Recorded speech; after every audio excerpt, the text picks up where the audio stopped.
அப்போ இப்போ குற்றவாளியாக இருக்கக்கூடியவர்கள்லாம் யார்? குற்றவாளியாக இருக்கக்கூடிய இந்த இத்தனை பேருமே இவர்களுடைய எடுபிடிகள். இவர்களுடைய யாரு?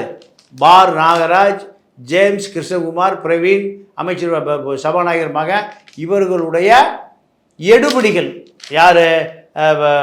சபரிராஜனுக்கு 4 ஆயுள், திருநாக்கரசுக்கு 5 ஆயுள், சதீஷுக்கு 3 ஆயுள் தண்டனை, வசந்தகுமாருக்கு 2 ஆயுள் தண்டனை, மணிவண்ணனுக்கு 5 ஆயுள் தண்டனை, பாபுக்கு 1 ஆயுள் தண்டனை, பைக் பாபு, ஹரையன் பாலு 3 ஆயுள் தண்டனை, அருளானந்தம் 1 ஆயுள் தண்டனை, A9 குற்றவாளி அருண்குமாருக்கு 1 ஆயுள் தண்டனை. இந்த இவர்கள் பூரா அவர்களுக்கு எடுபிடிகள்.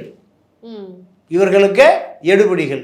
இந்த எடுபிடிகளில் அத்தனை பேரும் குற்றவாளிகளாக்கப்பட்டு, ஆனால் பாலியலுக்கு பெண்களை கடத்தி கொண்டு வரப்பட்ட பாலியல் வன்கொடுமை செய்த இந்த நபர்கள் வழக்கிலேயே சேர்க்கப்படவில்லை.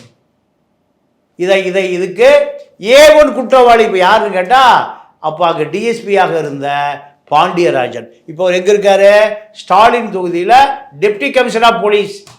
அவர் தான் முதல் குற்றவாளியாக சேர்க்கப்பட வேண்டிய நபர். ஏன்னா இந்த ஆதாரங்களை அளித்தவர் அவர் தான்.